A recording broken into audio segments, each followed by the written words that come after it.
Hello बच्चों, आप सभी का एक बार फिर स्वागत है आपके चैनल केमिस्ट्री भाई अजय कुमार पे। तो क्लास 12th का हमने चैप्टर स्टार्ट किया था ठोस अवस्था, जो पहला चैप्टर हमारा जो फिजिकल केमिस्ट्री के अंडर में आता है। तो उसके हमने 3 लेक्चर पढ़ लिए थे। ठीक है, पहले लेक्चर में ठोसों का वर्गीकरण किया था कि क्रिस्टलीय ठोस और क्रिस्टलीय ठोस क्या होते हैं। दूसरे लेक्चर में एकक सेल, क्रिस्टल तंत्र वगैरह के बारे में बात की थी। और तीसरे सेल में एकक सेल और परमाणु की त्रिज्या की क्या बताए थे, संबंध बताया था। ठीक है, तो अगर आप लोगों ने ये वीडियो ना देखा हो तो डिस्क्रिप्शन में लिंक दिए हैं तीनों वीडियो के, पहले उनको आप देख लीजिए, फिर इस वीडियो के साथ कंटिन्यू करिए तो ज़्यादा बेहतर समझ में आएगा। ठीक है, वैसे ये उनसे रिलेटेड नहीं है, नया टॉपिक एकदम से, लेकिन फिर भी अगर उनको देख लेंगे तो ज़्यादा बेहतर होगा।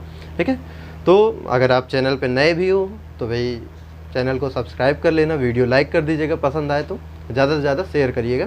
तो आइए शुरू करते हैं अपना वीडियो आज का। ठीक है, और आज का हमारा लेक्चर का टॉपिक क्या है भाई, आज का टॉपिक क्या है हमारा? आज का टॉपिक बहुत ही आसान और बहुत ही अच्छा है। ठीक, बहुत मज़ा आने वाली है इसमें, जो है क्या, ठोसों में संकुलन। ठीक है, आज का हमारा टॉपिक क्या है, ठोसों में संकुलन। संकुलन या इसी को हम बोलते हैं ठोसों की, ठीक है, ठोसों की निविड़ संकुलित संरचना। निविड़ संकुलित संरचना, इसको हम बोलते हैं close packing structure. Closed packing structure of solids. ठीक है, तो ठोसों में संकुलन या ठोसों की संकुलन संरचना, या इसी को हम निविड़ संकुलित संरचना, निविड़ मतलब होता है बंद, ठीक है, पैक एकदम, ठीक है, संकुलित मतलब क्लोज, पैक्ड। तो ठोसों में संकुलन या ठोसों की निविड़ संकुलित संरचना होती क्या है, इससे तात्पर्य क्या है, ये हमारा होता है क्या ना, इसको समझते हैं। तो ऐसी संरचना, ठीक है, जैसे आपको हमने बताया है कि जो एकक सेल होता है वो कैसे होता है, घन के आकार का कुछ ऐसा होता है, और इसमें हम क्या करते हैं, परमाणुओं को व्यवस्थित करते हैं। एकक सेल में परमाणु कैसे होते हैं, समरूप गोले, मतलब एक समान आकार के गोले होते हैं। तो परमाणुओं को एकक सेल में व्यवस्थित किया जाता है। तो संकुलन संरचना क्या होती है, जब किसी एकक सेल में परमाणुओं को इस प्रकार से व्यवस्थित किया जाए कि परमाणुओं के बीच जो खाली स्थान रहे वो कम से कम बचे। मतलब हमको कह दिया गया, एक झोला दे दिया गया और उसमें कहा गया, बॉल ढेर सारी दे दी गई, कह रहे हैं कि इस झोले में बॉल इस प्रकार से भरो कि झोले में जो जगह रहे कम से कम बचे, मतलब जगह का पूरा यूज कर लो। जैसे एक कमरा दे दिया गया, कह रहा है इतने लोग भर लो एक कमरे में कि कमरा क्या हो जाए, पूरा फुल हो जाए, उसमें जगह खाली बिल्कुल से ना रहे। जैसे क्या करते हैं टैक्सी वाले, है ना, बस वाले क्या करते हैं, पूरी बस की पूरी जगह का पूरा यूज कर लेते हैं। भाई जितनी जगह है हर जगह ठूस ठूस से खड़ा करके, बैठ करके, हर तरह, और बहुत से तो होते हैं छत पे बैठा लेते हैं। तो वो क्या करते हैं, जगह का पूरा यूज करते हैं कि मतलब खाली स्थान कम से कम बची रहे उनके में। तो उसी को हम बोलें, अगर देखें तो वो हमारी ठोस क्या है, संकुलित संरचना है ठोस की। जो बस है या जो टैक्सी है वो क्या हो गई, हमारा एकक सेल, और जो उसमें इंसान भरे हुए हैं वो क्या हो गए, हमारे परमाणु हो गए।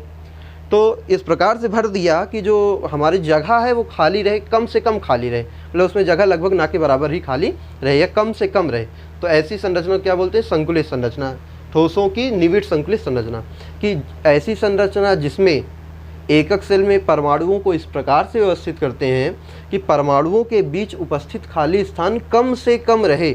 तो इस प्रकार से प्राप्त संरचना को हम क्या कहते हैं, संकुलित संरचना कहते हैं, या ठोसों में संकुलन कहते हैं। तो क्या बोलेंगे कि जब किसी एकक सेल में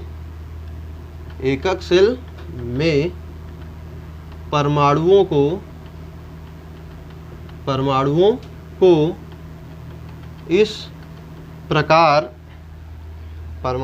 इस प्रकार व्यवस्थित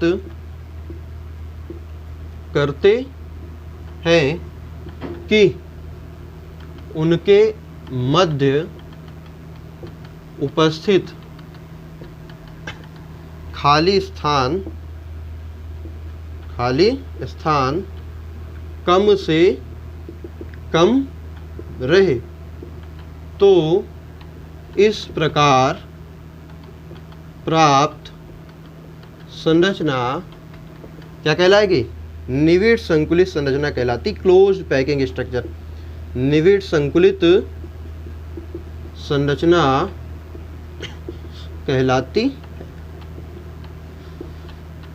तो बात समझ में आई कि एक झोला दे दिया, उसमें बॉल दे दिया ढेर सारे, एक मान लो घन के आकार का बॉक्स दे दिया और ढेर सारे बॉल दे दिए, हमने कहा इस बॉल को इस बॉक्स में इस तरह से भरो कि बॉक्स में जो खाली जगह रहे वो कम से कम रहे। तो जो बॉक्स है वो एकक सेल हो गया, जो बॉल है वो हमारे परमाणु हो गए। तो एकक सेल में परमाणु को इस प्रकार से व्यवस्थित कर दिया कि उसमें खाली स्थान कम से कम बचा रह गया। तो इसी प्रकार प्राप्त संरचना क्या होती है? संकुलित संरचना या निविड संकुलित संरचना, क्लोज्ड पैकिंग स्ट्रक्चर। इस प्रकार से प्राप्त संरचना को क्या बोलते हैं? Closed packing structure. तो ठोसों में कुल 3 प्रकार की संकुलित संरचना संभव होती है। ठीक है, तीनों को देखें, इसको नोट करते चलिएगा साथ साथ, स्क्रीनशॉट ले लीजिए। ठीक है, चलो। तो ठोसों में जो संकलन होता है वो 3 प्रकार से संभव होता है। कितने प्रकार से? 3 प्रकार से। कौन कौन सा वो देखते हैं। चलो, तो जो संकुलन होता है, तो संकुलन की बात करें तो कितने प्रकार का? 3 प्रकार का होता है। सबसे पहला एक विमीय संकुलित। ठीक है, एक विमीय निविड संकुलित संरचना, पहली ये हो गई। ठीक है, दूसरी क्या होती है? द्विविमीय निविड संकुलित संरचना, और तीसरा होता है त्रिविमीय निविड संकुलित संरचना। निविड संकुलित संरचना। ठीक है, चल। तो जो ठोसों में होता है कुल 3 प्रकार के क्या होते हैं? संकुलन पॉसिबल होते हैं। 3 प्रकार से संकुलित हो सकते हैं। जो ठोस के परमाणु हैं उसमें कितने प्रकार से? 3 प्रकार से। तो एक विमा में या तो 2 विमा में, भाई हम 3D ही तक पढ़ते हैं, 3D तक, या एक विमा, या लंबाई की केवल बात करेंगे, लंबाई चौड़ाई की बात कर लेंगे, लंबाई चौड़ाई के साथ ऊंचाई की भी बात करेंगे। 3 विमाएँ हो गई। एक विमा केवल लंबाई में चल रहे हैं, 2 विमा जब लंबाई के साथ साथ चौड़ाई भी हो जाएगी, और 3 विमा लंबाई चौड़ाई के साथ साथ ऊंचाई ऊपर की ओर भी चलने लगे, तो ये क्या हो गई? 3 विमा हो गई। तो जब एक विमा में होता है तो एक विमीय हो जाएगा, 2 विमा में होता है तो द्विविमीय, 3 विमा में होगा तो त्रिविमीय। अब सबसे पहले एक एक को एक्सप्लेन करते हैं, देखते हैं क्या होता है ना। तो बहुत ही अच्छा टॉपिक है ये। ठीक है, देखिए बहुत आसान भी है। देखो अभी तुरंत ये समझ में आ जाएगा एक विमा क्या होता है। जब परमाणुओं को एक सीधी रेखा में व्यवस्थित कर दिया जाए, क्या कर दिया जाए? जब परमाणुओं को एक सीधी रेखा में व्यवस्थित कर दिया जाता है, कुछ इस प्रकार से, तो इसी प्रकार इसी को हम बोलते हैं एक विमीय निविड संकुलित संरचना। नोट आप लोग अपने से करते चलेंगे क्योंकि ये थ्योरेटिकल है, तो मैं बोल दे रहा हूँ, आप लोग अपने से नोट कर लीजिएगा। ठीक है, तो देखिए एक विमीय निविड संकुलित संरचना क्या होती है? जब क्या होते हैं हमारे परमाणुओं को एक सीधी रेखा में एक ही दिशा में व्यवस्थित कर दिया जाता है, तो इस प्रकार से प्राप्त संरचना को क्या बोलते हैं? एक विमीय निविड संकुलित संरचना कहते हैं। अब एक विमीय निविड संकुलित संरचना में क्या होता है? सभी परमाणु एक सीधी रेखा में व्यवस्थित होते हैं, तो इसकी जो ज्यामिति प्राप्त होती है, एक विमीय निविड संकुलन में कैसी ज्यामिति होती है? रेखीय ज्यामिति। जो क्रिस्टल होगा वो किस ज्यामिति में होगा? रेखीय ज्यामिति होगी उसकी। और उपसंयोजन संख्या की बात करें, आपको बताया था उपसंयोजन संख्या क्या लिखेंगे? कोऑर्डिनेशन नंबर, CN, है ना। लास्ट लेक्चर में बताया था उपसंयोजन संख्या क्या होती है। जिन्होंने ना देखा हो फिर से कह रहे हैं, डिस्क्रिप्शन में लिंक दिया है, जाके पूरे वीडियो देखें। बहुत आसानी से ये चैप्टर लगता है कि बहुत कठिन, लेकिन मैंने आपको जितनी आसानी से समझा सकता था उतनी आसानी से समझाने की कोशिश की। बहुत ही आसान है, तो आप देखेंगे तो एक बार में समझ जाएंगे। ठीक है, तो आपको क्या करना है? बस डिस्क्रिप्शन बॉक्स में जाके लिंक पे क्लिक करिए, तीनों वीडियो आप देखिए और फिर आगे बढ़ते रहिए। ठीक है, और गारंटी ये चैप्टर आप सीख जाओगे यार। ठीक है, बने रहो अपने साथ, केमिस्ट्री में कभी कोई दिक्कत आएगी नहीं। ठीक है, ऑल ओवर द केमिस्ट्री, कोई भी हो, फिजिकल, इनऑर्गेनिक। अभी तो पहले सीरियल से ही चलेंगे। ठीक है, स्टार्टिंग से, तो एक एक करके चलते रहिए, क्योंकि सीरियल से चलने का मज़ा ही अपना अलग है भाई। एक एक सीरियल चलते चलेंगे भाई। जिनको पढ़ चुके हो कोई बात नहीं, फिर से पढ़ो, और जो लोग अभी नए नए 12th में गए हैं भाई उनके लिए तो सीरियल ही अच्छा है। स्कूल में एग्ज़ाम वगैरह भी होंगे तो आपको काम देता रहेगा। चलिए, कुल मिला के बात यह है कि जितने भी वीडियो आप देख लीजिए, क्योंकि पूरा चैप्टर का नॉलेज होना बहुत अच्छी बात है। आधा अधूरा ज्ञान करता है हमेशा क्या? नुकसान। चलो, कोऑर्डिनेशन नंबर क्या होती है? देखो, कोऑर्डिनेशन नंबर या उपसंयोजन संख्या क्या बताई थी कि कोई भी परमाणु जितने आसपास के परमाणुओं से घिरा होता है वही उसकी उपसंयोजन संख्या हो जाती है। इसमें देखो, जैसे इस परमाणु के देखो, इस परमाणु को कितने परमाणु ने घेर के रखा है? एक ये और एक ये, 2 परमाणु। इसको भी देखो, एक ये एक ये, इसको भी देखो, एक ये एक ये, इसको भी देखो। मतलब प्रत्येक परमाणु अपने 2 पास वाले परमाणुओं से घिरा हुआ है। मतलब इसमें उपसंयोजन संख्या का मान कितना होता है? 2 होता है। ठीक है, बहुत सिंपल सा क्या है कि जब परमाणुओं को एक सीधी रेखा में व्यवस्थित किया जाता है तो प्राप्त संरचना एक विमीय निविड संकुलित संरचना कहलाती है। क्योंकि एक सीधी रेखा में होते हैं तो ज्यामिति कैसी होती है, रेखीय होती है। और प्रत्येक परमाणु दो निकटवर्ती परमाणुओं से, मैं जो बोल रहा हूँ उसको नोट करते चलिए, वही आपकी नोट्स बनेगी, ठीक है। तो प्रत्येक परमाणु दो निकटवर्ती परमाणुओं से घिरा होता है, अतः इसकी उपसंयोजन संख्या का मान भी कितना होता है, 2 होता है, ठीक। चल, तो ये तो हो गई एक विमीय निविड़ संकुलित संरचना। अब हम बात करते हैं किसकी, द्विविमीय की। द्विविमीय निविड़ संकुलित संरचना, दूसरा कौन सा हमको पढ़ना है, द्विविमीय निविड़ संकुलित संरचना, ठीक है। 2 dimensional cubic close packing structure, इसे को घनीय निविड़ संकुलित संरचना भी कहते हैं, केवल निविड़ संकुलित संरचना भी कहते हैं, केवल संकुलित संरचना, जो लिखा हो वैसा आप पढ़ लीजिएगा, ठीक है। चलिए, तो अब देखिए द्विविमीय संकुलित संरचना क्या होती है, जब हम परमाणुओं को, जो सीधी रेखा के परमाणु थे, अब उनको एक तल में व्यवस्थित करते जाए। किसमें, जब परमाणुओं को एक तल, तल का मतलब क्या है, तल मान लो ऐसा, ये एक तल है, ठीक है। अब इस तल में क्या होता है, लंबाई भी होगी और चौड़ाई भी होगी, मतलब हम आगे की तरफ भी चलेंगे और नीचे की तरफ भी आएंगे, ये है ना। इस प्रकार के संकुलित संरचना में परमाणु को द्विविमा में व्यवस्थित करते हैं। द्विविमा मतलब आगे भी चलेंगे और फिर नीचे की ओर भी आएंगे, एक सीधी रेखा में, फिर उनके नीचे पंक्ति, फिर उनके नीचे, फिर उनके नीचे, कुछ ऐसा, ठीक है। जैसे ज़मीन पे क्या करना है, बॉल्स को बिछा दो, ज़मीन पे, ज़मीन है भाई, बॉल्स को बिछाते जाओ, 1 लाइन 2 लाइन 3 लाइन, जैसे घरों में गिलास रखते हो बर्तन धुलने के बाद, जो बच्चियाँ धुलते होंगे या जो बच्चे भी धुलते होंगे, उन्होंने गिलास को क्या करते, सजाते हो ना, 1 लाइन बनाते हो, 2 लाइन बनाते हो, 3 लाइन, ठीक है। तो ये 2D हो गया, द्विविमा। और जब उसके ऊपर तीसरा रख देते हो, फिर रखते हो, फिर रख के ऊपर बनाते जाते हो, वो 3D। अभी इसकी बात बाद में आएगी, त्रिविमीय होता है वो। 2 विमीय क्या है, जब क्या करें, एक तल में, मतलब लंबाई की तरफ भी जाएं और चौड़ाई की तरफ भी जाएं, ठीक है। चल, तो कुछ इस प्रकार से आगे भी चलना है और नीचे की तरफ भी आना है। तो जब परमाणुओं को क्या कहेंगे इसमें, कि जब परमाणुओं को द्विविमीय, ठीक है, व्यवस्था में रखा जाता है या एक तल में व्यवस्थित किया जाता है। एक तल का मतलब क्या होगा, सीधी रेखा, फिर दूसरी रेखा, फिर तीसरी रेखा। तो जब परमाणुओं को द्विविमा में व्यवस्थित किया जाता है तो इस प्रकार से प्राप्त संरचना को क्या बोलते हैं, द्विविमीय निविड़ संकुलित संरचना कहते हैं। क्या बोलते हैं, द्विविमीय निविड़ संकुलित संरचना कहते हैं। आइए, अब ये भी 2 प्रकार का होता है। कितने प्रकार से, द्विविमीय 2 प्रकार से हो सकता है। एक होता है वर्गाकार द्विविमीय निविड़ संकुलित संरचना। पहला कौन सा है, वर्गाकार द्विविमीय संकुलित संरचना, ठीक है। और दूसरा होता है षटकोणीय द्विविमीय निविड़ संकुलित संरचना। तो जो द्विविमीय है, हम द्विविमा में परमाणुओं को द्विविमा में 2 प्रकार से व्यवस्थित कर सकते हैं, और उन 2 प्रकार से व्यवस्थित करने के आधार पे जो आपके 2 प्रकार की संकुलित संरचनाएं बनती है। कितने प्रकार की बनेंगी, 2 प्रकार की। एक वर्गाकार द्विविमीय निविड़ संकुलित संरचना और दूसरी बनती है कौन सी, षटकोणीय द्विविमीय निविड़ संकुलित संरचना। तो आइए एक देखते हैं। सबसे पहला कौन सा हम देखेंगे, सबसे पहला देखेंगे वर्गाकार द्विविमीय निविड़ संकुलित संरचना क्या होती है। आइए देखते हैं। इसी को हम बोलते हैं स्क्वायर, ठीक है, 2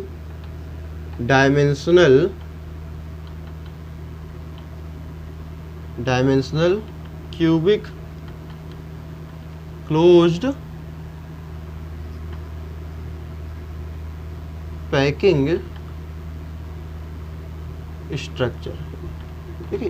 क्या बोलते हैं हम इसको, square 2 dimensional cubic close packing structure. अब इसको समझे क्या होता है, तो बड़े ध्यान समझिएगा, बहुत ईजी है। इस प्रकार की व्यवस्था में जैसे एक रेखा है, पहले एक रेखा में परमाणु व्यवस्थित होते हैं, एक रेखा में परमाणु व्यवस्थित होते हैं।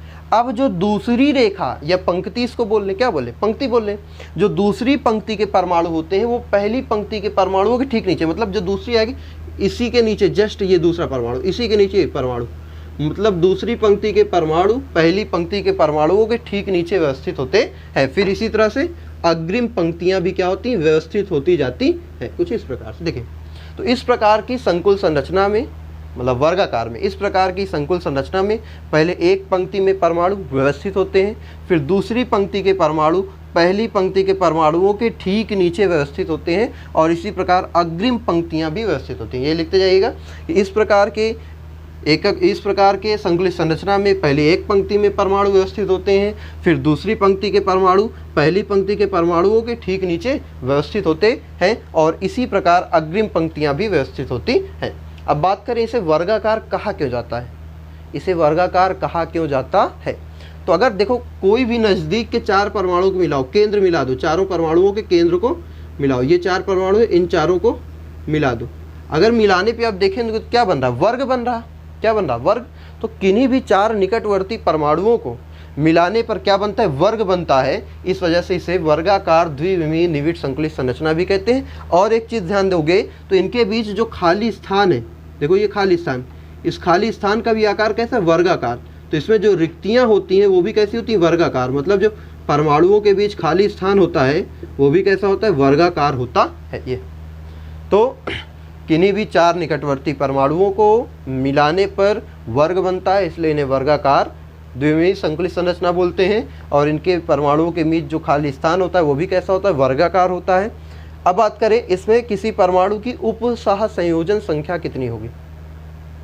कोई एक परमाणु कितने निकटवर्ती परमाणुओं से घिरा होता है। तो देखो यहाँ पे जैसे इसकी बात करो तो ये कितने से घिरा है, एक परमाणु ये, दूसरा ये, तीसरा ये, और चौथा ये कुल कितने परमाणु से घिरा है, 4 परमाणु से। कोई भी इसको देख लो, 1 2 3 और 4 परमाणु से घिरा हुआ है।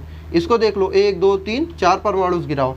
तो इसमें जो होता है प्रत्येक परमाणु 4 निकटवर्ती, फिगर भी आप साथ साथ बनाते चलिएगा, ठीक है, फिगर भी आप क्या करते चलेंगे, बनाते चलेंगे। तो इस प्रकार क्या जो इसमें उपसंयोजन संख्या होती है, क्या होती है, कोऑर्डिनेशन नंबर। कोऑर्डिनेशन नंबर कितनी होती है, 4 होती है। प्रत्येक परमाणु की उपसंयोजन संख्या का मान कितना होता है, 4 होता है। तो एक बार फिर से सुन ले पूरा। इस प्रकार की व्यवस्था में पहले एक पंक्ति के परमाणु व्यवस्थित होते हैं, दूसरी पंक्ति के परमाणु पहली पंक्ति के परमाणु के ठीक नीचे, फिर तीसरी पंक्ति दूसरी पंक्ति के नीचे, इसी प्रकार से अग्रिम पंक्तियां बनती चली जाती हैं। इनमें 4 निकटवर्ती परमाणुओं को मिलाने पर वर्ग बनता है, इसलिए इन्हें वर्गाकार बोलते हैं, ठीक है। और इसमें प्रत्येक परमाणु की जो उपसंयोजन संख्या होती है वो भी कितनी होती है, 4 होती है। अब देखो अगर पहली पंक्ति का नाम मान लो हमने इसका नाम दे दिया ए, ये पंक्ति क्या है ए, तो दूसरी पंक्ति भी इसी के जैसे ना, इसके जस्ट नीचे सेम, तो दूसरी पंक्ति भी क्या होगी ए, फिर तीसरी भी इसी के सेम, इसी की तरह होगी ना, एकदम सेम टू सेम, तो ये क्या हो गया ए। तो इस संरचना को हम ए संरचना भी क्या ए द्विविमीय संरचना भी कहते हैं, ठीक है। मतलब सभी जो पंक्तियां होंगी वो एक ही प्रकार की, एक समान प्रकार की, एक के नीचे एक व्यवस्थित होती जाएंगी। ये हमारा क्या है, द्विविमीय में पहला वर्गाकार द्विविमीय निविड़ संकलित संरचना, ठीक है। चलो अब हम बात करते हैं दूसरी, जो इसका सेकंड था, षटकोणीय निविड़ संकलित संरचना। देखते हैं इसका सेकंड पार्ट। सेकंड जो दूसरे प्रकार की व्यवस्था कौन सी संभव होती है, तो दूसरी व्यवस्था होती है षटकोणीय निविड़ संकुलित संरचना, ठीक है। ये षटकोणीय द्विविमीय है ना, द्विविमीय, तो हेक्सागोनल 2 डायमेंशनल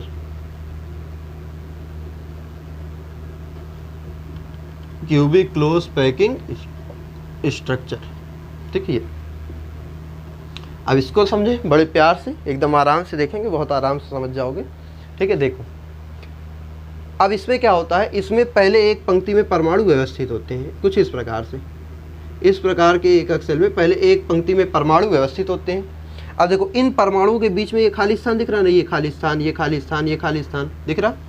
तो पहले एक पंक्ति में परमाणु व्यवस्थित होते हैं, फिर जो दूसरी पंक्ति के परमाणु आएंगे वो पहली पंक्ति के परमाणुओं के बीच उपस्थित खाली स्थानों में व्यवस्थित होते हैं। जैसे देखोगे अब जो दूसरी पंक्ति आएगी वो इन स्थानों में कुछ ऐसा, इनके बीच जो खाली स्थान है उसमें व्यवस्थित होंगे।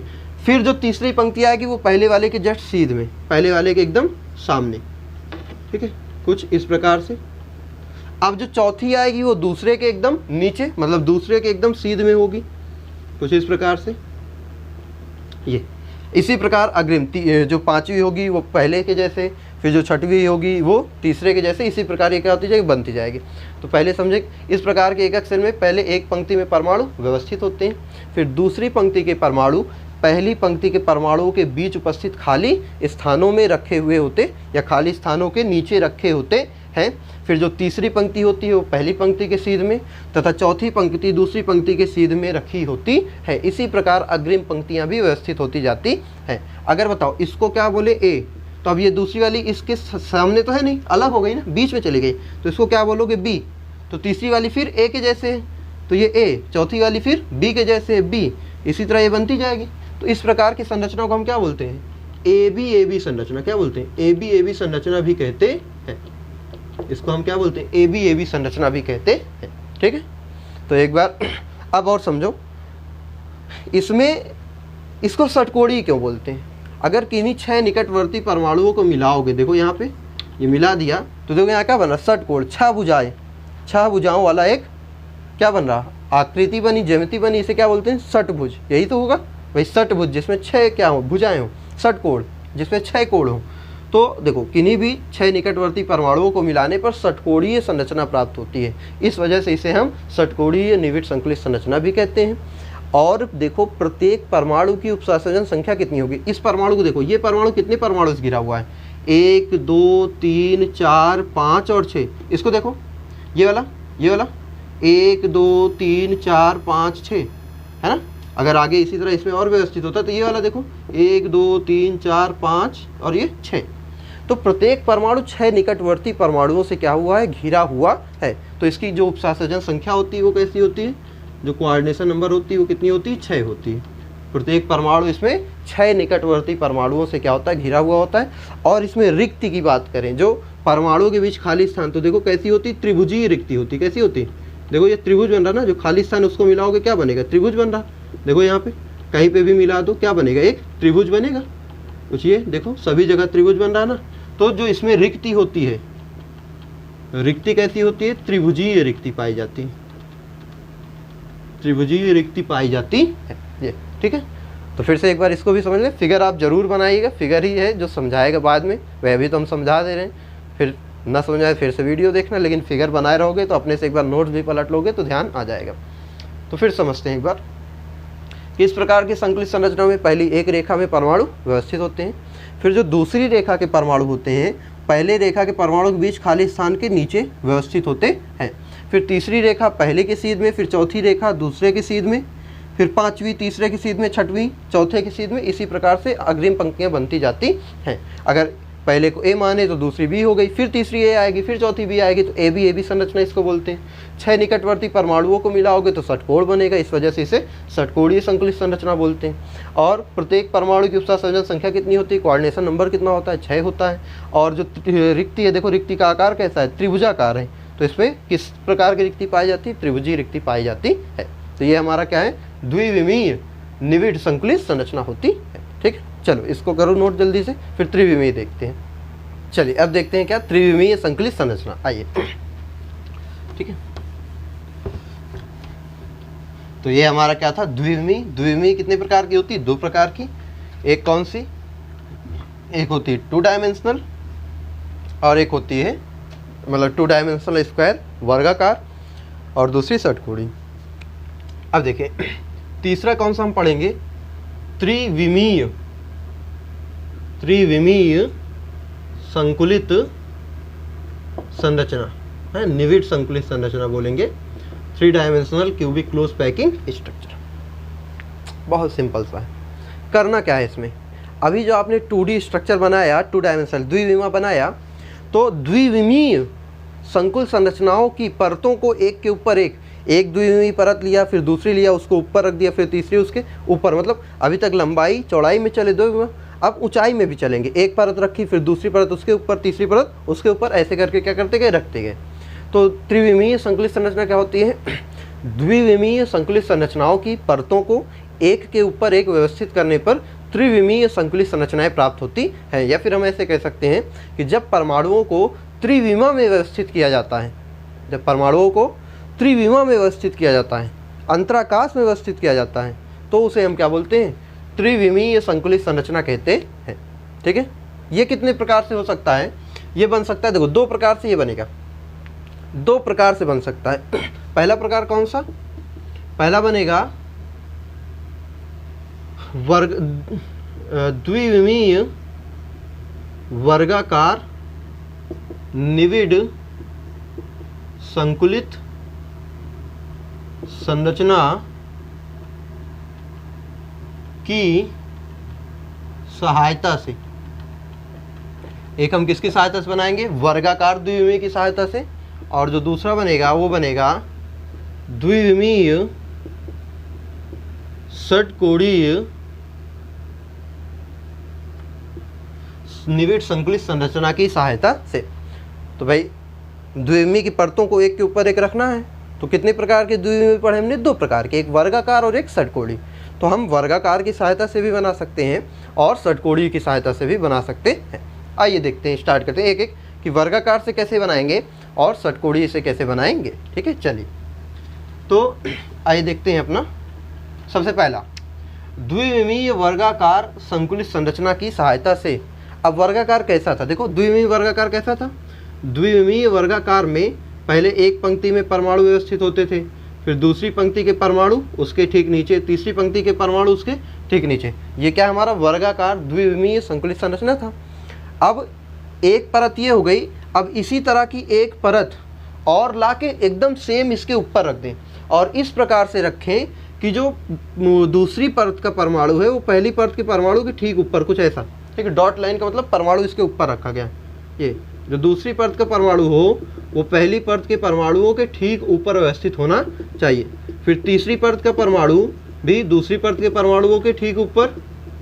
अब ये 3D है, तो जब आप 3D में देखोगे, ठीक है, बुक्स में बना होगा, या 3D में क्या, जैसे ग्लास वाला हमने बताया कि एक ग्लास रखा, जैसे एक ग्लास रखा, दूसरा ग्लास क्या करना है जस्ट उसके ऊपर, फिर जो तीसरा ग्लास है, मान लो ये एक परत है, ये एक परत रखी हुई है, ठीक है, एक परत में ये परमाणु है, तो पहले एक परत व्यवस्थित होगी वर्गाकार की, जो दूसरी परत होगी वो इस प्रकार से व्यवस्थित होगी कि दूसरी परत का परमाणु पहली परत के परमाणु के एकदम ठीक सीध में हो, मतलब दोनों के केंद्र एक दूसरे के क्या हो, एकदम सीध में हो। फिर जो तीसरी परत आए उसका भी जो परमाणु हो वो इसी परत की, मतलब दूसरी परत के परमाणु के एकदम सीध में, मतलब सभी एक दूसरे के क्या होने चाहिए, सीध में। एक रखा, फिर दूसरा रखा उसी के ऊपर, फिर तीसरा रखा, मतलब एक के ऊपर एक रखते चले जाएंगे। तो इस प्रकार के एक संकुलित संरचना में होता क्या है, पहले एक परत में परमाणु व्यवस्थित होते हैं, फिर दूसरी परत के परमाणु पहली परत के परमाणुओं के ठीक ऊपर व्यवस्थित होते हैं। इसी प्रकार से अग्रिम परतें भी बनती चली जाती हैं। ठीक है, तो अगर हम पहली परत को ए माने तो दूसरी परत भी सेम टू सेम है, उसी के ऊपर रखी, दूसरी परत भी ए हो जाएगी, तीसरी परत भी सेम है, एक सीध में ही रखी, वो भी ए हो जाएगी। तो इस प्रकार की संरचना को हम क्या बोल सकते हैं, ए प्रकार टाइप, ए टाइप संरचना इसको कहते हैं। ठीक है, ये 3D वाली है, और हमने जो इसके पहले पढ़ी थी वर्गाकार में वो 2D वाली थी। अच्छा, इसको हम एक और नाम से भी जानते हैं, सामान्य घनीय जालक, ठीक, संरचना। इसी को हम क्या बोलते हैं, सामान्य घनीय जालक संरचना भी बोलते हैं। और इसमें जो प्रत्येक परमाणु, जब 3D बना के देखोगे तो जो एक परमाणु होता है वो अपने नज़दीक के 8 परमाणुओं से घिरा होता है। इस वजह से इसकी जो उपसर्जन संख्या होती है वो भी कितनी होती है, 8 हो जाती है। ठीक है, तो पहला टाइप कौन सा है, जब हम द्विविमीय वर्गाकार निविड संकुलित संरचना की सहायता से बनाएंगे त्रिविमा। इसमें होता क्या है, इसमें ऐसा कुछ होता है कि पहले एक परत के परमाणु व्यवस्थित होते हैं, फिर दूसरी परत इस प्रकार से व्यवस्थित होती है कि दूसरे परत के जो परमाणु हो वो पहली परत के परमाणुओं के ठीक सीध में व्यवस्थित होने चाहिए, फिर तीसरी भी दूसरे के सीध में। इसी प्रकार से अग्रिम परतें बनती जाती हैं। इस प्रकार के जो संरचना होती है इसे हम ए टाइप संरचना कहते हैं, या इसी को हम सामान्य घनीय जालक संरचना भी कहते हैं। और प्रत्येक परमाणु 8 निकटवर्ती परमाणुओं से घिरा होता है, इस वजह से इसकी जो उपसर्जन संख्या होती है वो क्या होती है, 8 होती है। ठीक है, चलो। अच्छा, एक चीज़ मिस कर दिया हमने, वो आप नोट कर लीजिएगा, संकुलन क्षमता। ठीक है, संकुलन क्षमता आपको 2 बताया था, 2D में 2 बताया था ना। 2D में कितने होते हैं, 2 होते हैं, द्विविमा में एक वर्गाकार। तो वर्गाकार की संकुलन क्षमता जो होती है, संकुलन क्षमता क्या होती है वो अभी आगे आपको पता चलेगा, तो परेशान मत होइए, अभी केवल ये नोट कर लीजिएगा कि वर्गाकार की जो संकुलन क्षमता होती है 52.4%, और जो षटकोणीय होता है वो क्या होती है, 60.4। अच्छा, अभी सुन लो, सोच रहे हो कि बता तो अभी रहे, कह रहे हैं बाद में समझाएंगे। सुन लो क्या होता है कि किसी संरचना में जो परमाणु हैं उन परमाणुओं ने कितना स्थान घेर रखा है। जो वर्गाकार है उसमें 52.4% भाग परमाणुओं द्वारा घेरा गया होता है। जो षटकोणीय है उसमें 60.4% भाग क्या होता है, परमाणु द्वारा, मतलब उसमें 60.4 में से घटा दोगे कितना बचेगा, 39.6 भाग खाली होता है। इतना भाग परमाणु भरे होते हैं, इसे बोलते हैं संकुलन क्षमता। जितने परमाणुओं ने जितना स्थान घेरा हो वही क्या कहलाता है, संकुलन क्षमता। तो वर्गाकार की इतनी होती है, षटकोणीय की इतनी होती है। नोट कर लीजिएगा इसको। तो अब चलते हैं दूसरा। ये तो हमने पहला बना लिया किसकी सहायता से, वर्गाकार की सहायता से। अब दूसरा किसकी सहायता से बनाएंगे, षटकोणीय निविड़ संकुलित संरचना है ना, की सहायता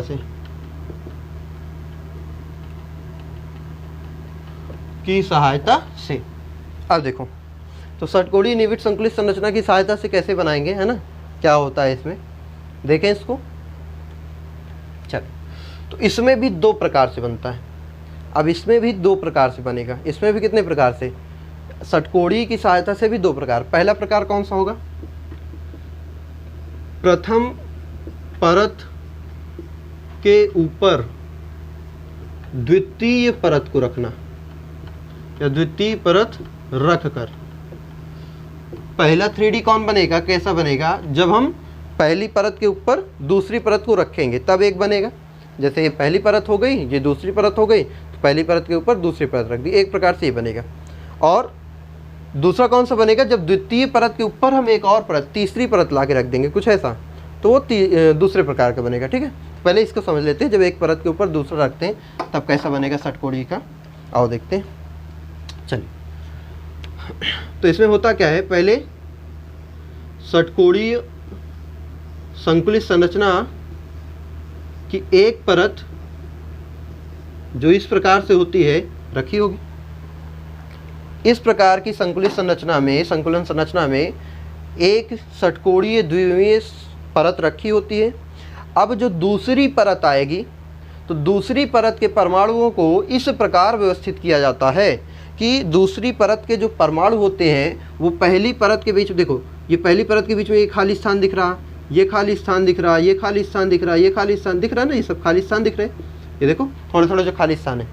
तो पहले इस प्रकार की संरचना में पहले एक परत षटकोणीय संरचना की रखी होती है, फिर उसी प्रकार की दूसरी परत को इसके ऊपर इस प्रकार से रखा जाता है कि दूसरी परत के जो परमाणु हों वो पहली परत के परमाणुओं के बीच उपस्थित खाली स्थानों के ऊपर, ये कुछ इस प्रकार से खाली स्थानों के ऊपर आ जाएं, खाली स्थानों के ऊपर आ जाएं, खाली स्थानों के ऊपर आ जाएं। ज़्यादा खिचड़ी इसमें पक गई है, शायद समझ ना आ रहा हो, दूर से देख रहे हो तुम लोग तो सामने से समझ में आ रहा होगा। पहले एक परत रखी और फिर जो जैसे ऐसे समझो, जैसे आप लोगों ने देखा होगा यार, 3 गिलास रख देते हो, 1 गिलास रखो, 2 गिलास रखो और ये तीसरी गिलास रख दिया। देखो तीसरी गिलास रख दिया, इनके बीच में एक खाली स्थान है। अब जो चौथा आएगा, ये 1 2 3, ये एक पहली परत रखी हुई है, पहली परत रखी हुई, पहली परत के बीच में त्रिभुजी रिक्ति होती है। अब जो दूसरी परत का परमाणु आएगा वो पहली परत के परमाणु के बीच में खाली स्थान के ऊपर रखा होगा, कुछ इस प्रकार से। ठीक है, तो इस प्रकार की संकुलित संरचना में होता क्या है, पहले एक परत के परमाणु रख दिए जाते हैं, फिर दूसरी परत के परमाणु पहली परत के परमाणुओं के बीच उपस्थित खाली स्थानों के ऊपर रखे होते हैं। ये तो अब देखो इससे मिलता क्या है, अब देखो ये जो खाली स्थान था ये भर गया ना भाई, पहली परत में 3 परमाणुओं के द्वारा घेरा गया स्थान था त्रिभुजीय स्थान। जब उसके ऊपर चौथा परमाणु रखा, देखो एक परमाणु ये था, दूसरा परमाणु ये था, तीसरा परमाणु ये था, इनके बीच जो खाली स्थान था इसके जस्ट ऊपर चौथा परमाणु रख दिया, तो ये क्या हो गया, बंद हो गया। ये रिक्ति कैसी हो गई, बंद, ये खाली स्थान बंद हो गया। तो इसको हम क्या बोलते हैं, रिक्ति बोलते हैं। क्या बोलते हैं, रिक्ति। अब ये रिक्ति किस आकार की होगी, ये जो खाली स्थान जो बंद हो गया, जो रिक्ति बंद हो गई, ये किस आकार की होगी, इसकी ज्यामिति क्या होगी। तो ऐसी रिक्ति, ये बहुत इंपॉर्टेंट है, इसको नोट करिएगा, ऐसी रिक्ति जो 2 क्रमागत परतों में, पहली परत और दूसरी परत के दौरान ये खाली स्थान क्या हो गया, बंद हो गया, एकदम से ढक हो गया, अब हमें दिख ही नहीं रहा। तो ऐसी रिक्ति जो 2 क्रमागत परतों के बीच में ढक जाती है वह कैसी होती है, चतुष्फलकीय होती है। कैसी होती है, चतुष्फलकीय होती चतुष्फल की रिक्ति कौन होती है? जो दो क्रमागत परतों में ढक जाती है। जो दो क्रमागत परतों में क्या हो जाए, ढक जाए, वही क्या होती है? चतुष्फल की। देख लें कैसा चतुष्फलक, भाई देख लें, बना के देख लें ना। देखो अब इसमें क्या है, चतुष्फल की रिक्ति जो है दो क्रमागत परतों में कैसे ढक गई? 3 परमाणु नीचे है, 1 2 और एक तीसरा कुछ नीचे है। जो चौथा परमाणु होता है वो कहाँ होता है? यहाँ ऊपर है। भाई 3 परमाणु के बीच में खाली स्थान था, उसको चौथे परमाणु को लाके उनके बीच में रख दिया। अगर इन चारों परमाणुओं को मिलाया जाए, इन चारों, ये क्या है? परमाणुओं के केंद्र है। ये क्या है? परमाणुओं के केंद्र है। अगर इन चारों परमाणुओं को मिलाया जाए तो देखो क्या बन रहा है? एक चतुष्फलक नहीं बन रहा? नाम दे दो, A B C और D। देखो एक फलक क्या है? A B C एक फलक हो गई, B C D दूसरी फलक हो गई, A D C तीसरी फलक हो गई, है ना। अभी एक फलक और बची है, दिख रही होगी तुमको, A B D। ये देखो कुल कितनी फलकें हो गई? 4 फलक। इस जो रिक्ति है वो कैसी है? चतुष्फल की। कैसी रिक्ति है? चतुष्फल की। तो ऐसी रिक्ति जो दो क्रमागत परतों में ढक जाती है कैसी होती है? चतुष्फल की होती है। ये बना लिया, इसको आप भी बना लीजिएगा, ठीक है। और देखो अब कुछ रिक्ति ऐसी होगी, अगर दिख रहा हो ध्यान से देखो तो ये वाली, ये जो मैं पॉइंट कर रहा हूँ, ये दोनों परतों में दिख रही है, नीचे भी दिख रही है और ऊपर वाले परमाणु रख दिया तब भी दिख रही है। मतलब दो क्रमागत परतों के रखने के बाद भी ये रिक्ति ढकी नहीं गई है। तो ऐसी रिक्ति, अब क्या बोलेंगे? ऐसी रिक्ति जो दो क्रमागत परतों में भी बनी रहती है, मतलब ढकती नहीं है, बनी रहती है, अष्टफलकीय रिक्ति होती है। कैसी होती है? अष्टफलकीय रिक्ति होती है। तो अगर आप देखोगे ये ध्यान से, नहीं तो ग्लास रख लेना, देख लेना, ग्लास रख के पहले एक परत रखना, फिर जो ग्लास के बीच में जगह होगी उसमें दूसरी परत ग्लास की रख देना। तो देखोगे कुछ जगह ढक गई होगी और ऊपर से देखोगे तो कुछ जगह फिर भी नीचे मतलब ज़मीन दिख रही होगी। कुछ जगह ऐसी होगी जहाँ पे रिक्ति अभी भी बनी होगी, दो परतों को रखने के बाद भी कुछ रिक्तियाँ बनी रहती हैं। तो ऐसी रिक्तियाँ कौन सी होती हैं? अष्टफल की। इसको भी बना के देखते हैं, चलो बना लेते हैं। पहले यहाँ देखें बना के, आओ। तो अच्छा, अष्टफल की रिक्ति में क्या है? 3 परमाणु नीचे रखे हैं, 3 परमाणु ऊपर रख दिए गए, तब भी वो खाली स्थान दिख रहा है। तो मतलब इसमें क्या होंगे? 3 परमाणु कहाँ होंगे? ऊपर, 1 2 और इसमें क्या होंगे? 1 2 और 3 परमाणु ऊपर वाली परत के, और इसी प्रकार के 3 परमाणु कहाँ होंगे? नीचे वाली परत में भी व्यवस्थित होते हैं, है ना। इसी प्रकार से नीचे वाली परत में भी 3 परमाणु व्यवस्थित होते हैं। ये जो अष्टफल की रिक्ति होती है वो 6 परमाणुओं से घिरी होती है, कि 3 परमाणु नीचे के, 3 परमाणु ऊपर वाली परत के। तो 3 परमाणु ऊपर वाली परत के, 3 परमाणु नीचे। अब इन परमाणुओं की ये सब केंद्र हैं, तो इनको मिलाओ, देखो कितने फलक बनते हैं। हमें फलक देखने हैं, तो ठीक है, कितने फलक बनेंगे वही हमें देखने हैं। चल अब अगर काउंट करें तो देखें, काउंट करें, इसको नाम दे दें पहले, A B C D E F, यही होगा। चलो सबसे पहला फलक A B C, त्रिभुजी फलक है A B C, एक फलक क्या हो गई? A B C एक फलक हो गई। फिर B C D दूसरी फलक हो गई। फिर C D E तीसरी फलक हो गई। फिर D E F चौथी फलक हो गई। फिर देखो E F A पांचवी फलक हो गई। फिर देखो F A B, ये भी तो है भाई एक फलक, ये F A B ये क्या हो गई? F A B छठी फलक हो गई। अब यहाँ देखो ध्यान से, ये A C और E ये भी तो एक फलक बन रही है, A C और E, A C E ये हो गई। और एक संभव है, ये देखो यहाँ पे B F D, ये है ना, B D F, क्या बोलेंगे? B D F। तो काउंट करो, अब इसके अलावा और कहीं संभव पॉसिबल नहीं है। कितने फलक हो गए? 1 2 3 4 5 6 7 8 फलक हो गए। तो इस प्रकार की ऐसी रिक्ति जो दो क्रमागत परतों में बनी रह जाती है, जो 6 परमाणुओं से घिरी होती है वो कैसी होती है? कितने फलक है? 8 फलक। तो कैसी होती है? अष्टफलकीय होती है। कैसी होती है? अष्टफलकीय होती है। समझ गए बात को? समझ गए होगे।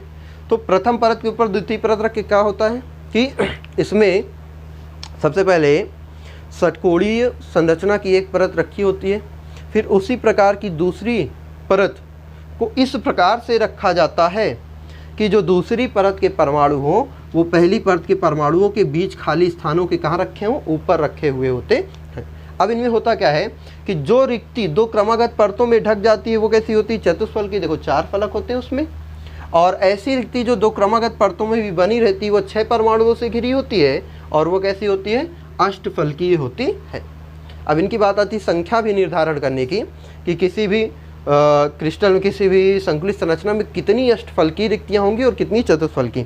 तो जान लीजिए, इसको बना लिया है, बना के लिख लेना समझने के लिए। चलो इसको भी बना लेना, स्क्रीनशॉट ले लो जल्दी से, ना बनाया हो तो। चलो अब देखते हैं अष्टफलकी और चतुष्फलकी रिक्तियों में क्या संबंध होता है। तो अगर ध्यान दीजिएगा बहुत ध्यान से, माना अष्टफलकीय, ठीक है, रिक्तियों की संख्या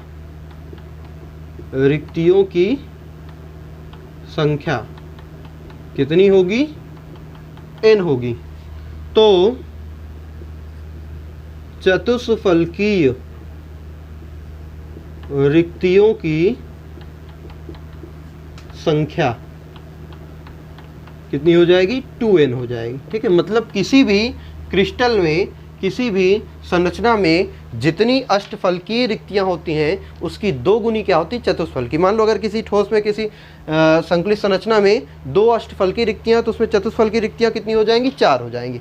अगर उसमें 3 अष्टफलकीय रिक्तियां हैं तो चतुष्फलकीय रिक्तियां कितनी हो जाएंगी? 4 हो जाएंगी। ठीक है, 6 हो जाएंगी। तो मतलब चतुष्फलकीय रिक्तियों की संख्या कितनी होगी? जितनी अष्टफलकीय होंगी उसकी दुगनी। अगर n अष्टफलकीय है तो चतुष्फलकीय कितनी हो जाएगी? 2n। n का मान 1 होगा तो चतुष्फलकी कितनी हो जाएगी? 2 हो जाएगी। अगर अष्टफलकी 10 हो गई तो चतुष्फलकी 20 हो जाएगी, मतलब जस्ट डबल हो जाएगी। ठीक है, ये अभी और भी हम न्यूमेरिकल के लिए इसके कॉन्सेप्ट जानने हैं, तो अभी हम आपको बताएंगे कि निर्धारण कैसे, मतलब किस क्रिस्टल में कहाँ पे अष्टफलकी रिक्ति होगी और कहाँ पे चतुष्फलकी रिक्ति होगी, उसकी भी बात करेंगे। ठीक है, क्योंकि उससे हमारे न्यूमेरिकल्स बनेंगे। ये सारी चीज़ें जो पढ़ रहे हैं इसके कॉन्सेप्ट को, भाई एप्लीकेशन भी तो इसका जानना है ना, भाई कहाँ पे अप्लाई होगा, कैसे क्वेश्चंस बनेंगे। बहुत अच्छा टॉपिक है ये, और इसके क्वेश्चंस भी बहुत सुंदर सुंदर आते हैं, प्यारे प्यारे से, आप लोगों के जैसे। तो लगाएंगे तो आसानी से बन जाएगा। चलिए देखते हैं क्या। चलो आओ बात करते हैं अब किसकी। ये तो हो गई पहला। अब दूसरा कैसे बनेगा, है ना। तो दूसरा बनेगा द्वितीय परत पे, परत के ऊपर तृतीय परत की स्थापना। मतलब अभी तक हमने क्या किया था? अभी हमने एक परत के ऊपर केवल दूसरी रखी थी। अब क्या करेंगे, जो दूसरी परत है उसके ऊपर एक तीसरी परत भी लाकर रख देंगे। तो उसको देखते हैं वो कैसी बनेगी। ठीक है, चल बहुत ध्यान से समझना, बहुत मजा आएगी। अब 3D है तो मतलब इसमें देख के बनाना पॉसिबल नहीं, मैं बता रहा हूँ ओरली आपको। देखो समझो बड़े ध्यान से। पहले षटकोणीय संरचना की एक परत कुछ इस प्रकार से व्यवस्थित होगी, ये कुछ इस प्रकार से षटकोणीय संरचना की एक परत व्यवस्थित होगी।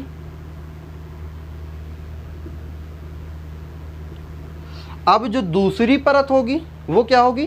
कुछ इस प्रकार से रखी होगी कि उसके परमाणु पहली परत के परमाणुओं के कहाँ हों? रिक्त स्थानों के ऊपर रखे हों। ये जो दूसरी परत के परमाणु हैं वो कहाँ रखे होंगे? पहली परत के परमाणुओं के बीच जो खाली स्थान है उसके ऊपर रखे होते हैं, कुछ इस प्रकार से।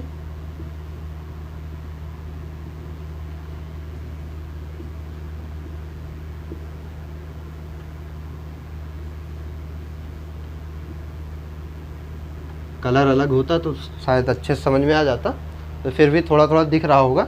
एक पहली परत रखी थी, अब जो दूसरी परत है वो इस प्रकार से रखी गई है कि दूसरी परत के परमाणु पहली परत के परमाणुओं के बीच खाली स्थानों के कहाँ? ऊपर।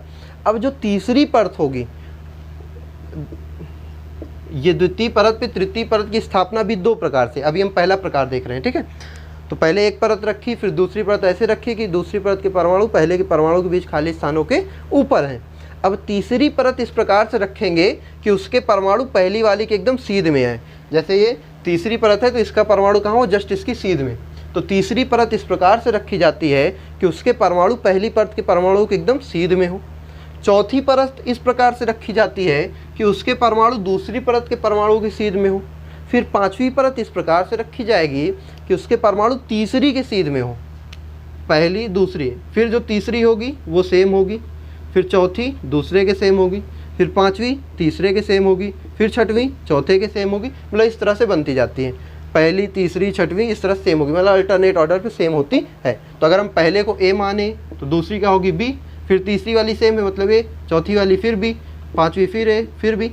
तो इस प्रकार की संरचना को हम क्या बोलते हैं, ए बी संरचना, ए बी टाइप संरचना भी इसे बोलते हैं। 3D में इसको ए बी टाइप संरचना कहते हैं। बड़े ध्यान समझो फिर से, इस प्रकार में एक व्यवस्थित होगी परत, फिर दूसरी परत के परमाणु पहली परत के परमाणु के बीच खाली स्थानों के ऊपर, फिर जो तीसरी परत होगी वो पहले परत के परमाणुओं की सीध में, चौथी परत दूसरे परत के परमाणुओं की सीध में। इसी प्रकार से क्या होती है, अग्रिम पंक्तियां भी बनती जाती हैं। तो अष्टफलकी और चतुष्फलकी रिक्तियों का वही रहेगा कि अगर n अष्टफलकी होंगी तो चतुष्फलकी कितनी हो जाएंगी, 2n हो जाएगी। वही नियम कि जो ढक जाएंगी क्रमागत परतों में वो चतुष्फलकी होंगी और जो बची रह जाएंगी वो अष्टफलकी होंगी। अब हमें मेन बात है कोऑर्डिनेशन नंबर, इनकी उपसंयोजन संख्या कितनी होती है। अच्छा, इसको हम नाम क्या देते हैं, इस वाले का नाम होता है षटकोणीय संरचना। इसे हम षटकोणीय संरचना भी कहते हैं, घनीय या षटकोणीय निविड संकुलित संरचना। ठीक है, जो अभी हमने जिसकी सहायता से बना रहे हैं वो क्या है, द्विविमीय षटकोणीय है। ये क्या है, त्रिविमीय। जितने भी हमारे पास क्रिस्टल होते हैं, जो हम लोग ये जैसे ये ठोस ये क्रिस्टल ये क्या है 3D में है। हम लोग जितने यूज करते हैं, हमारा जो बोर्ड है क्या है 3D में, इसको मैं पकड़ सकता हूँ ना, ये तो जिस चीज़ को भी आप पकड़ सकते हो 3D में है। जितने भी हमारे पास क्रिस्टल होते हैं डेली लाइफ में वो कैसे होते हैं, 3D में ही होते हैं। तो उपसंयोजन संख्या समझनी है। तो उपसंयोजन संख्या समझने के लिए देखो करना क्या है, अब इस वाले जिसको मैं डार्क कर रहा हूँ उसको देखना बड़े ध्यान से, अगर दिख रहा हो तो देखो, जिसको मैं डार्क कर दूंगा, ये इसको डार्क करते हैं थोड़ा, बाई कलर मार्कर्स होते हैं तो थोड़ा अच्छा समझ में आता है। परमाणु को डार्क कर दिया। अब इस परमाणु को देखो कितने परमाणु घेरे हैं, तो इस परत में देखना, एक ये इस परत में है, एक, फिर ये 2, फिर ये 3, फिर ये 4, फिर ये 5 और फिर ये 6। तो इसके साथ एक ही परत में इसको 6 परमाणु घेरे हैं। और इसके नीचे वाले, इसके नीचे कितने हैं, 1, फिर ये 2 और फिर ये 3। तो निचली परत में 3 परमाणु, सेम परत में 6 परमाणु, और फिर जो अगली परत आएगी, क्योंकि अगली परत नीचे वाले की सेम, ए बी में 6 घेरे हुए हैं, ए में 3 है और ए में 3 है। टोटल कितने हो जाएंगे, 3 3 6 6 12, 3 3 6 6 12। अगर इसको ऐसे बना के दिखाएं, देखो कैसे है, बड़े ध्यान समझना। ठीक है, ये फिगर नोट कर लो, पहले स्क्रीनशॉट ले लो, इसको बना लेना अगर समझ में आ रहा हो कुछ। देखो उपसंयोजन संख्या कैसे देखेंगे, ठीक है, उसके लिए एकदम सिंपल तरीका बताते हैं। क्या है कि जिस परमाणु के देख रहे हैं, मान लो ये वो परमाणु है, तो इसको इसी परत में कितने परमाणु ने घेरा हुआ है, 3 4 5 और 6 परमाणु ने इसी परत में घेरा हुआ है। फिर 1 2 और 3 ऊपर है, 3 परमाणु कहाँ है, ऊपर है। फिर 1 2 और 3 परमाणु कहाँ है, नीचे हैं। तो ये जो बीच वाला परमाणु है, ये सारी बात किसके लिए हो रही, बीच वाले परमाणु की।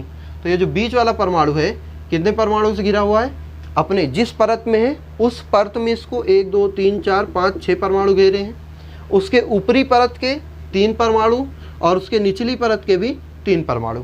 तो कुल इसको कितने परमाणु घेरेंगे, 12। तो इसमें कोऑर्डिनेशन नंबर कितनी हो जाएगी, 12 हो जाती है। कोऑर्डिनेशन नंबर कितनी हो जाती है, 12 होती है। और इसकी संकुलन क्षमता की बात करें तो इसकी संकुलन क्षमता होती है कितनी, 74%। ठीक है, इसी को हम शॉर्ट में बोलेंगे HCP। अगर हम कहीं HCP का नाम लें तो आप समझिएगा कौन सी है, षटकोणीय संरचना है। कौन सी है, षटकोणीय। SCP में और मेन क्या है, हम SCP नाम लिए मतलब आपको समझ में आ जाना चाहिए कि अच्छा कोऑर्डिनेशन नंबर 12 होगा और जो संकुलन क्षमता होगी वो कितनी होगी, 74%, ये याद रखना है, ठीक है। चलो बात समझ में आई। कोऑर्डिनेशन नंबर 6 उसी परत में 3 ऊपर वाली 3 नीचे, क्योंकि ये ए है तो ये बी है, ये ए है, तो ए में 3 3, बी वाले में 6 परमाणु, ठीक है, क्योंकि षटकोणीय की उपसंयोजक संख्या 6 होती है, तो हर परत षटकोणीय है, तो इस परत में 6 है तो ऊपर 3, इसके नीचे 3, कुछ इस प्रकार से हो जाएगा, ठीक है। चलो ये तो पहला हो गया। अब दूसरा देखते हैं, दूसरा कैसा होगा, ठीक है। चलो चलिए देखते हैं क्या दूसरा इसका, ठीक है, दूसरा कैसे बनेगा इसका। चलो आओ दूसरा देखते हैं इसी का। तो दूसरा कैसे बनेगा बड़े ध्यान समझना। अब दूसरे में क्या होता है, पहले इसमें भी एक षटकोणीय परत रखी होगी कुछ इस प्रकार से, फिर दूसरी इस प्रकार से रखी होगी कि उसके परमाणु पहले के परमाणुओं के ठीक खाली स्थान के ऊपर कुछ इस प्रकार से। अब इसमें क्या होगा, जो तीसरी परत आएगी ना तो वो पहले के जैसे होगी ना तो वो दूसरे के जैसे। अब तीसरी परत के परमाणुओं को इस प्रकार से रखा जाएगा कि वो दूसरी परत के परमाणुओं के बीच खाली स्थानों के कहाँ आ जाए, ऊपर आ जाए। तो पहली परत अगर ए हो गई तो दूसरी परत क्या होगी, बी, और क्योंकि तीसरी भी एकदम अलग से है, एकदम अलग है, तो वो कैसी हो जाएगी, सी हो जाएगी। वो कैसी हो जाएगी, सी। तो इस प्रकार की संरचना में क्या होता है, जो दूसरी इसी में की दूसरी संरचना होगी, बी हम इसको बोल दें। तो इसमें पहले एक षटकोणीय संरचना व्यवस्थित होगी, फिर दूसरी परत ऐसे रखी जाएगी कि उसके परमाणु पहली परत के परमाणुओं के बीच खाली स्थानों के ऊपर, और फिर जो तीसरी परत आएगी उसके परमाणु द्वितीय परत के परमाणुओं के बीच खाली स्थानों के ऊपर रखे होते हैं। और जो चौथी परत आएगी अब फिर वो पहले के जैसे, चौथी परत के परमाणु पहली परत के परमाणुओं के सीध में, जो पांचवी परत होगी वो दूसरे परत के परमाणु के सीध में, जो छठवीं परत होगी वो तीसरे परत के परमाणु के सीध में। तो अगर हम पहले को ए नाम दें, दूसरे को बी नाम दें, तीसरे को सी, तो ए बी सी ये क्या संरचना होगी, इन संरचना को हम कहेंगे ए बी सी टाइप संरचना। समझ गए आप लोग कि इसमें क्या होता है, बड़े ध्यान समझना, नोट भी करते चलना साथ साथ, कि इस प्रकार की संरचना में पहले द्विमीय षटकोणीय संकुलन संरचना की एक परत व्यवस्थित होती है, फिर दूसरी परत इस प्रकार व्यवस्थित होती है कि उसके परमाणु पहली परत के परमाणुओं के बीच खाली स्थानों के ऊपर, फिर तीसरी परत के परमाणु दूसरी परत के परमाणुओं के बीच खाली स्थानों के ऊपर होते हैं, फिर चौथी परत पहले परत के सीध में, पांचवी परत दूसरे परत के सीध में, छठवीं परत तीसरी परत के सीध में, फिर इसी प्रकार अग्रिम परतें भी व्यवस्थित होती जाती हैं, ठीक है। ये तो इस प्रकार की संरचना को एबीसी टाइप संरचना कहते हैं। और इसका एक और भी नाम है, इसको हम बोलते हैं घनीय निविड, ठीक है, संकुलित संरचना, या इसी को बोलते हैं फलक केंद्रित। अच्छा इंग्लिश में बोले, शॉर्ट में इसको बोलेंगे CCP, cubic closed packing structure, CCP. अगर कहीं सीसीपी लिखा हो तो आप समझेंगे इसकी सीसीपी की भी जो कोऑर्डिनेशन नंबर होती है वो वही 12 होती है। 3 नीचे के परमाणु में, 6 फिर बीच में, फिर 3, तो 3 3 6 6 12। अभी इसको भी बना के दिखाते हैं वैसे। तो घनीय निविड संकुलित संरचना सीसीपी हो गई। अब सीसीपी के बाद फिर क्या हो जाएगा, इसी को हम फलक केंद्रित व्यवस्था भी कहते हैं। क्या बोलते हैं, फलक केंद्रित व्यवस्था, जिसको हम एफसीसी कहते हैं। तो एफसीसी और सीसीपी दोनों एक ही होते हैं, ठीक है। तो सीसीपी कहेंगे, एफसीसी कहेंगे, तो आप समझिएगा इसको। अब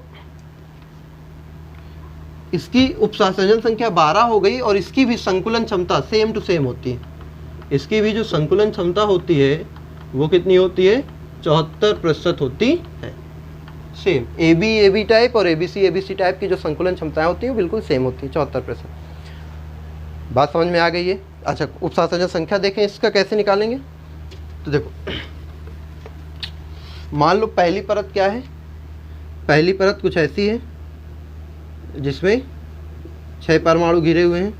फिर दूसरी परत इसके ऊपर आएगी तो उसमें क्या होंगे, 1 2 और 3 परमाणु। फिर तीसरी परत इससे अलग होगी तो उसमें भी क्या होंगे, 1 2 और 3 परमाणु। फिर जो चौथी परत आएगी वो कैसी होगी, फिर कुछ इस प्रकार से, ये ए है तो ये बी है, तो ये सी है, तो ये फिर ए है, फिर बी आएगी, फिर सी आएगी, तो ए के बाद फिर बी आएगी ना, तो यहाँ देखो बी आएगी फिर से, तो बी कैसी होगी, कुछ इस प्रकार से। अब देखो यहाँ इन तीनों को अगर देखो तो इस परमाणु की उपसार संयोजन संख्या कितनी आ जाएगी, 1 2 3 4 5 6 उसी परत में, फिर 3 ऊपर 3 नीचे। इसी तरह से इसके नीचे भी व्यवस्थित होगी, तो 6 3 3 और ये बीच में 6, टोटल कितनी हो जाएगी 12। तो उपसार संयोजन संख्या इसकी भी कितनी होती है, 12 होती है। ठीक है, तो ये क्या थी आपकी संकुलन संरचनाएं। कितने प्रकार की संकुलन संरचनाएं हमने पढ़ी, 3 प्रकार की होती हैं। संकुलन संरचना क्या होती है कि जब परमाणुओं को क्या करते हैं, इस प्रकार से व्यवस्थित करते हैं तो उनके बीच खाली स्थान कम से कम रहे, तो उसे संकुलित संरचना। 3 प्रकार की, एक विमीय, द्विविमीय, 3 विमीय। एक विमीय 1 प्रकार की होती है, द्विविमीय 2 प्रकार की होती है, और त्रिविमीय 3 प्रकार से रख सकते हैं। 3 प्रकार से रखा हमने, प्रथम परत को द्वितीय के ऊपर, एक तो वर्गाकार बनाया, फिर उसके बाद प्रथम को द्वितीय के ऊपर रखा, फिर तृतीय को द्वितीय के ऊपर रखा। तो इस प्रकार से कुल 3 प्रकार इसमें बन गए। सबके हमने नाम जान लिए, है ना। अच्छा, और कुछ चीज़ आपको बता दें, जैसे हमने HCP बताया और CCP, तो इनमें कौन कौन से परमाणु आते हैं, और इनके अलावा भी एक होता है BCC, body centred cubic unit cell. ठीक है, तो चलो HCP शॉर्ट में ऐसे लिख लेना, HCP का कोऑर्डिनेशन नंबर, क्योंकि न्यूमेरिकल करते समय ये चीज़ें बहुत आपको काम आएंगी। और संकुलन क्षमता, तो HCP जो होता है उसका कोऑर्डिनेशन नंबर 12 और संकुलन क्षमता 74%। दूसरा हमने देखा CCP 3D में, इसकी भी 12 और फिर इसका भी 74%।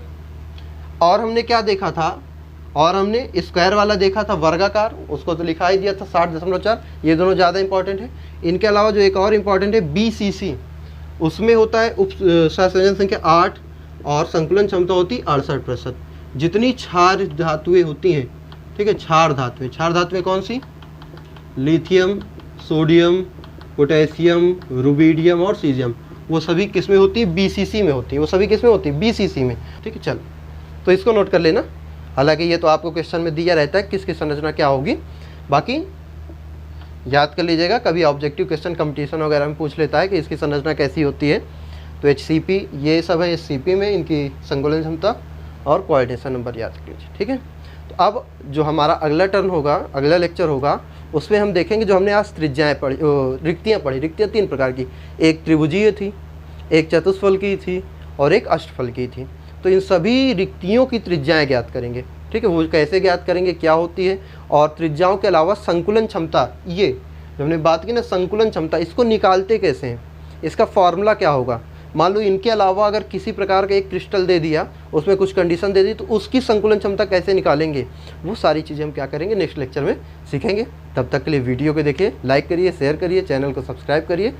खुश रहिए। ठीक, फिर मिलते हैं नेक्स्ट वीडियो में।